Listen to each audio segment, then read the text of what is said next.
मुझे लगता है अपने समाज को आदर्श बदलने की ज़रूरत है। और मीडिया वर्ग से भी आपका तो चैनल काफ़ी अच्छा है और मैं आपसे भी मिलकर प्रभावित हूँ कि आप सही चीज़ों को लाना चाह रहे हैं और अभी तक आपने मिलावटी नहीं लाया है अपने शब्दों में, अपने चैनल में।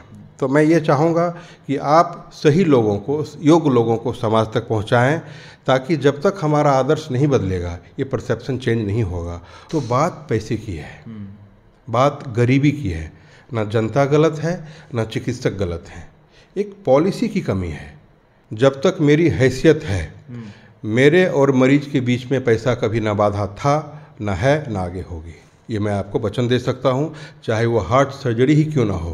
पैसे के अभाव में मेरे सामने कोई दम नहीं तोड़ेगा। ये मेरे रहते एलेक्सिया में कभी नहीं होगा। जी नमस्कार, स्वागत है आपका। मैं हूं अविनाश भट्ट, आप देख रहे हैं द न्यूज़ हॉल्ट। आपको पता है एक चीज़, हमारे जो दर्शक हमको देखते हैं और उनका जो प्यार और स्नेह मिलता है, इससे हम मोटिवेटेड होते हैं और हमको लगता है कि जो अच्छी चीज़ें हैं वो आप तक पहुंचाएं, क्योंकि ये भी मेरा ही काम है। प्रेस का मतलब ये नहीं है कि सारी निगेटिविटी हम पब्लिक के बीच रख दें। तो आज जो हमारे साथ अच्छी चीज़ें हैं वो मैं आप तक पहुंचा रहा हूं। वो इसलिए पहुंचा रहा हूं क्योंकि कुछ अनोखा है उसमें। वो क्या है कि हमारे साथ जो मेहमान हैं वो बेहद ख़ास हैं। ख़ास क्यों हैं, पहले उस पर मैं आपको कुछ थोड़ा सा बताता हूँ। होता क्या है कि अब जब मेडिकल साइंस इतना डेवलप हो गया और एक नज़रिया बदल जाता है लोगों का, डॉक्टर को लेकर, क्लिनिक को लेकर, पर हम लोग उस डायग्नोसिस प्रोसेस को नहीं समझ पाते हैं। मेरे साथ एक ख़ास मेहमान हैं जो बहुत बड़े डॉक्टर हैं। आप ये समझिए कि पूरे नॉर्थ जोन, नॉर्थ बिहार के इकलौते हार्ट सर्जन हैं वो। समझ ही गए होंगे, अगर बेगूसराय के हों तो आप जान रहे होंगे, पहचान के मोहताज नहीं हैं। हमारे साथ हैं धीरज कुमार सांडिल्य सर। सर बहुत बहुत स्वागत है आपका द न्यूज़ हॉल्ट पर। Thank you sir. सबसे पहले आपने हमको वक्त दिया, इसके लिए थैंक यू। और पहला सवाल यही रहेगा सर, बीते 3 साल से आप बेगूसराय से गायब थे। लोग कह रहे थे कि इतना बड़ा अस्पताल खोल दिए, इतना सुंदर अस्पताल, और फिर डॉक्टर साहब चले गए बाहर फिर से पढ़ने के लिए। तो सर अपना स्टेबल प्रैक्टिस छोड़ के कौन पढ़ने जाता है? मुझे तो लगता है कि आपने ये अच्छा सवाल किया है। मुझे तो लगता है कि जो आज का दौर है जी, तो मेरे 3 साल अचानक चले जाने से प्रैक्टिस को छोड़ करके कम से कम एक बात तो ज़रूर साबित हो जाती है कि मेरी तृष्णा लक्ष्मी से ज़्यादा सरस्वती की तरफ है। और इससे ज़्यादा प्रमाणित करने की क्या ज़रूरत है एक संवेदनशील चिकित्सक को। बहुत बड़ी बात बोले सर। सबसे पहले सर, वो जो आप करके आए हो कोर्स हार्ट सर्जरी का, उसको लेकर पेशेंट को थोड़ा अवेयर करना चाहते हैं आपके माध्यम से कि पेशेंट को कब आ जाना चाहिए डॉक्टर के पास जब उसको हार्ट को लेकर कोई इशू हो।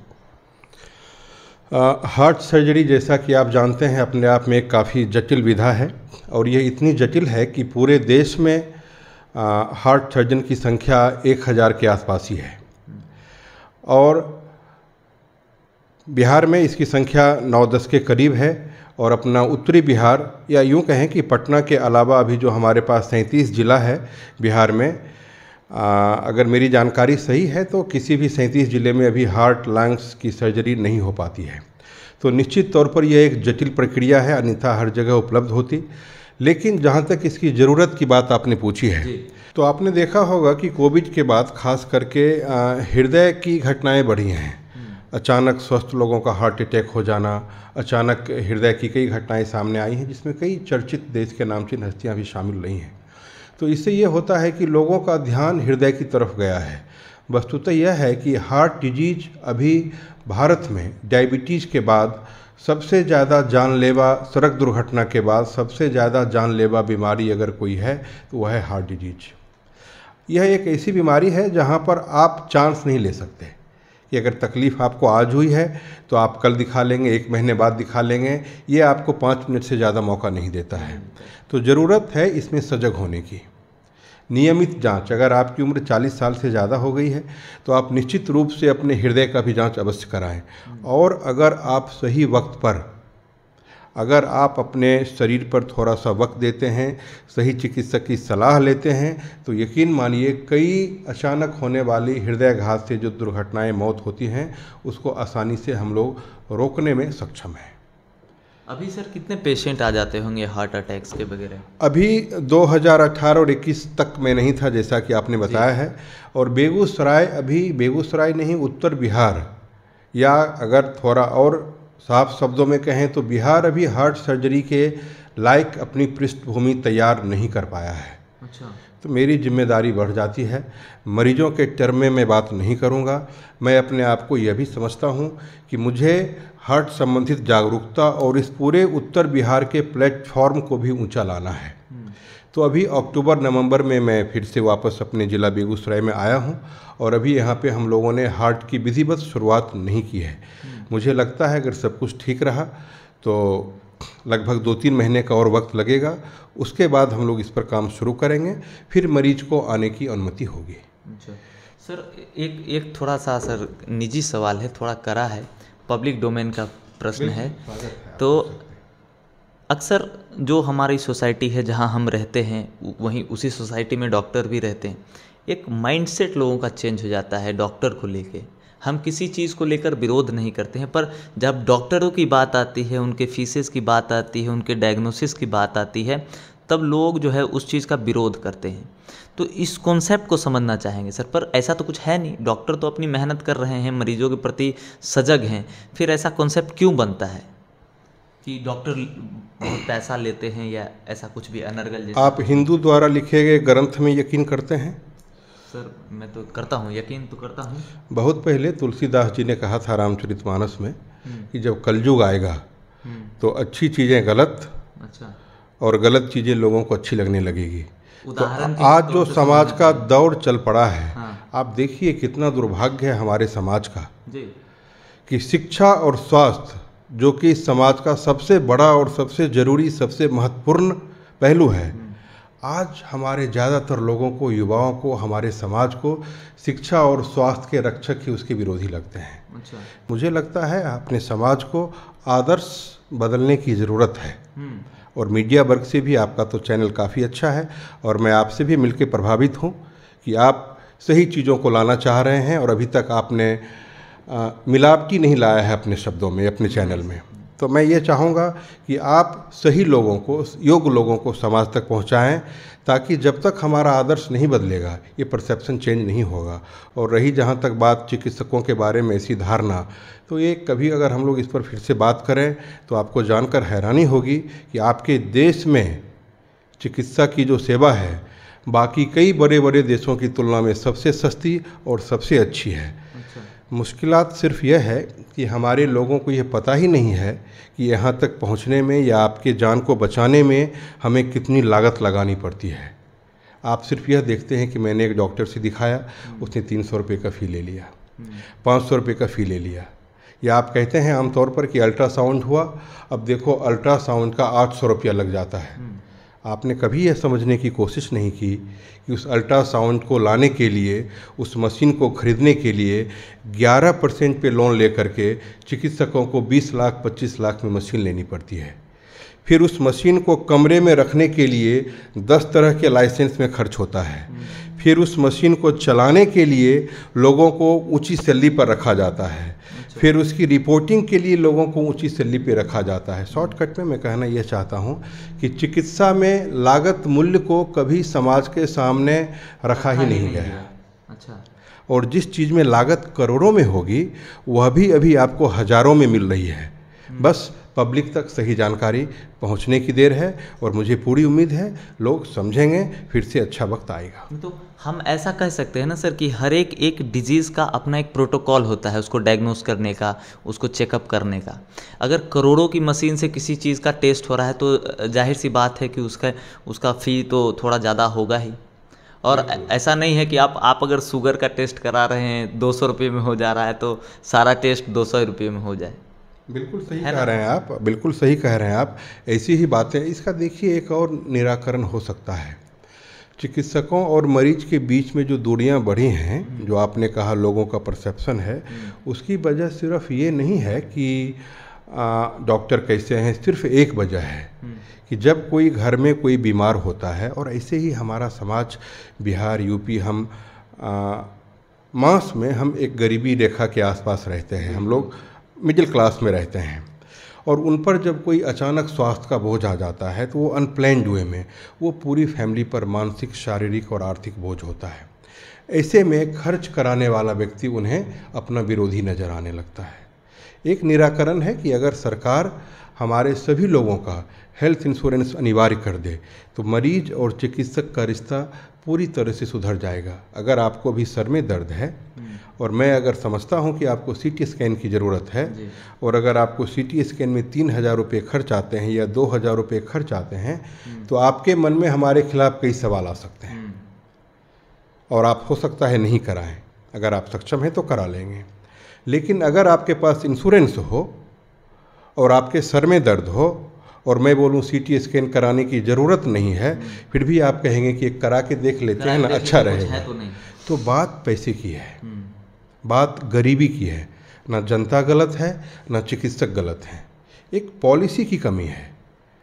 अगर आप हेल्थ इंश्योरेंस करा लेते हैं हर लोगों का तो हम आपसे दवाई की बात आती है। मरीजों का खर्च महंगा क्यों होता है? दवाई की वजह से। करोड़ों रुपए की मशीन से आपकी जांच होती है जी। और वो भी हज़ारों में होती है जी। अब करोड़ों रुपए की जो लागत होती है वह कई लायबिलिटीज होती हैं डॉक्टर पर, हॉस्पिटल्स पर, नर्सिंग होम्स पर, उसको इतनी आसानी से नहीं पूरा किया जा सकता। तो उस खर्च को मीट करने का एक बीच का रास्ता सरकार को निकालना चाहिए। अब दवाइयों का रेट अगर हम सस्ता कर दें जी, MRP को अगर कम कर दें तो भी मूल्य सस्ता हो जाएगा। जो जीवन रक्षक बड़ी बड़ी मशीनें हैं अगर उनका दर कम कर दिया जाए, उनकी टैक्स में छूट दे दी जाए तो भी इलाज सस्ता हो जाएगा। अगर सीटी स्कैन मशीन 20 लाख रुपए में मिलने लगे 1.5 करोड़ की जगह, एक्सरे मशीन 20 लाख की जगह अगर 4 लाख रुपए में मिलने लगे तो अगर एक चिकित्सक आपसे 1,000 रुपये का भी फी लेता है तो भी इलाज सस्ता हो जाएगा। लेकिन सब कुछ की अपनी अपनी मजबूरियां हैं। इस परसेप्शन के लिए दोषी कौन है? इसके लिए दोषी जनता है या सरकार है या फिर डॉक्टर है? पूरी तरह से आप किसी को दोष नहीं दे सकते। अच्छा। अब फार्मा कंपनी की अपनी मजबूरियां हैं।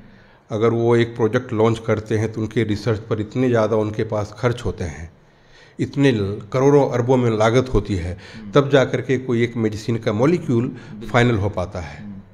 और सरकार पे भी आप गलत इसलिए नहीं कह सकते हैं कि सरकार क्या क्या करे। अगर 150 करोड़ की जनता में आपके पास अर्निंग मेंबर, सपोर्ट करने वाले मेंबर सिर्फ 30-40 करोड़ हों और 100 करोड़ सिर्फ बैठने वाले हों तो सरकार क्या करेगी? जनसंख्या कंट्रोल करें। जो सही चीज़ है, बगीचा कैसे सुंदर बनता है जब उसमें घास फूस की कमी हो। बाकी मैंने अपनी बात कह दी है, अपने हिसाब से आप समझ सकते हैं। सर, आप एक जाने माने हार्ट सर्जन हैं और बताया जाता है कि पूरे बिहार में लगभग 8 से 10 हार्ट सर्जन ही हैं, जिसमें से आधे से अधिक सर सरकारी अस्पतालों में जैसे PMCH, IGMS इन तमाम जगहों पे सेवा दे रहे हैं।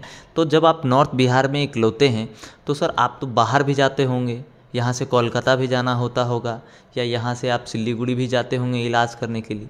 तो वहाँ के मरीजों का ट्रीटमेंट का एक्सपीरियंस और यहाँ के मरीजों का, यहाँ तो एक्चुअली काम ही अभी शुरू नहीं हुआ है हार्ट सर्जरी का, कैसा एक्सपीरियंस हो रहा है सर अभी वहाँ के मरीजों के साथ काम करके?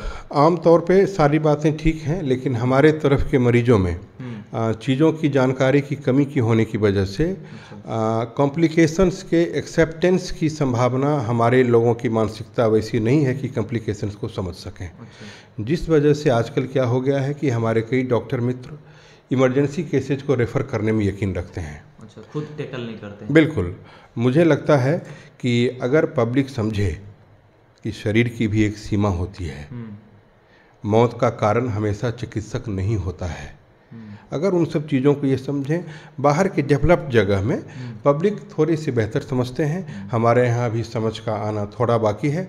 जैसे जैसे समझ बढ़ेगी, चिकित्सक जब मानसिक तौर पर स्वतंत्र हो जाएंगे तो आपको कोलकाता, बॉम्बे जैसी इलाज आपके ज़िला में भी मिलना संभव हो सकता है।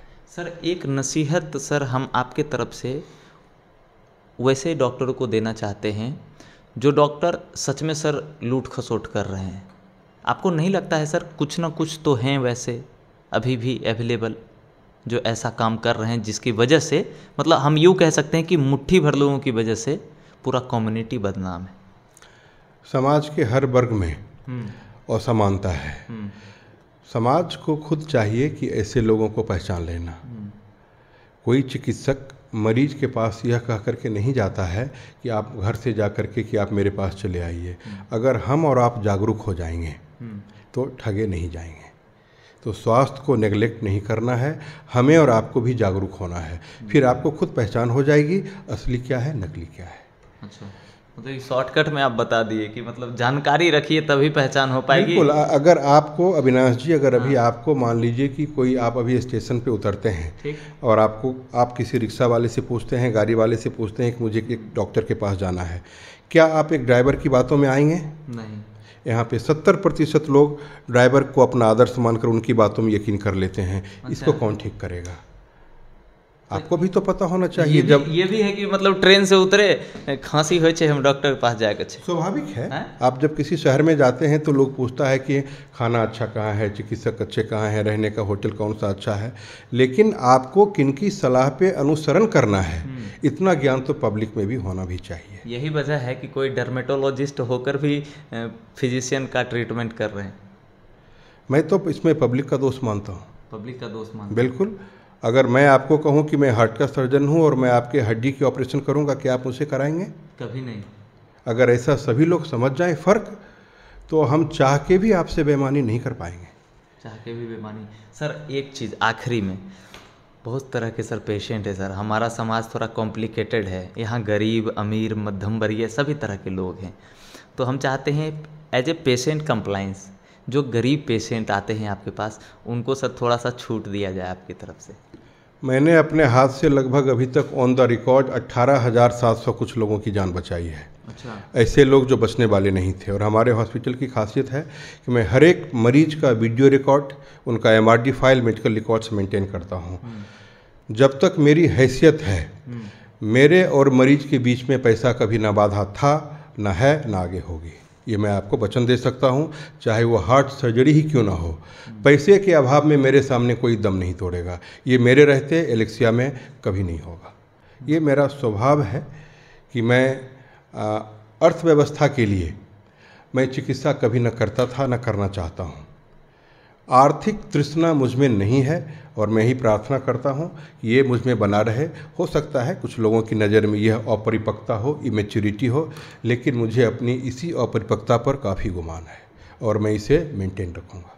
सर बहुत बड़ी बात आपने कही और मुझे बहुत प्रसन्नता है कि जैसे डॉक्टरों के साथ भी हम लोग स्पेशल सेशन करते हैं। पहले भी हम एक डॉक्टर के साथ इंटरव्यू गेट टुगेदर कर चुके हैं और हमारी भी कोशिश होती है सर कि जो अच्छे लोग हैं, जिनका कॉन्सेप्ट थोड़ा अच्छा है, जो समाज को एकदम सॉफ्ट कॉर्नर में लेकर चलते हैं। सर आप नहीं लेकर चलिएगा तो कौन लेकर चलेगा, बताइए हमको। बिल्कुल, है ना। आपकी इस भावना का मैं बहुत कद्र करता हूँ और आप ऐसे ही आगे बढ़ते रहिए सर। आपका क्लिनिक बहुत आगे जाए, पेशेंट का प्यार और स्नेह मिलता रहे आपको। और बहुत बहुत धन्यवाद सर हमसे बात। एक लाइन में करेक्ट करना चाहूँगा, आपकी मनसा अच्छी है, लेकिन क्लिनिक आगे जाए ये नहीं। ज़रूरत के वक्त यह हॉस्पिटल सबके काम आ सके, गरीबों के भी काम आ सके, ऐसी दुआ दीजिए। बिल्कुल सर, ऐसी मेरी मनसा यही थी। Thank you very much. तो अभी जो है आप सुन रहे थे बिहार के जाने माने और लोकप्रिय हार्ट सर्जन धीरज कुमार सांडिल सर को। तो हम भी यही कहना चाहेंगे दर्शक को, देखिए अवेयरनेस की कमी की वजह से, लैकेज ऑफ इंफॉर्मेशन की कमी से, नॉलेज की कमी से, कोई अब फिजिशियन का प्रॉब्लम है तो किसी डर्मेटोलॉजिस्ट के पास दिखा रहे हैं, ऑर्थो का प्रॉब्लम है तो किसी MD से मिल रहे हैं, किसी गैस्ट्रोलॉजिस्ट से मिले। बिल्कुल ऐसा नहीं करना है। जो समस्या है उसी स्पेसिफिक डॉक्टर से आप मिलिए, तभी उसका सही उपचार हो पाएगा। एम आई राइट सर? बिल्कुल बिल्कुल। देन हमारे जो भी व्यूअर्स हमको देख रहे हैं, अगर आपको ये अच्छा लगा हो, पेशेंट कंप्लायंस में चीज़ें हो, तो इसको एक बार शेयर करिए, अपने दोस्तों तक पहुंचाइए और थोड़ा फॉलो कीजिए, सब्सक्राइब करिए और सपोर्ट भी कीजिए। और लगातार बने रहिए द न्यूज़ हॉल्ट के साथ। मैं हूं अविनाश भट्ट, फिर हाजिर हूँगा आपकी सेवा में। नमस्कार।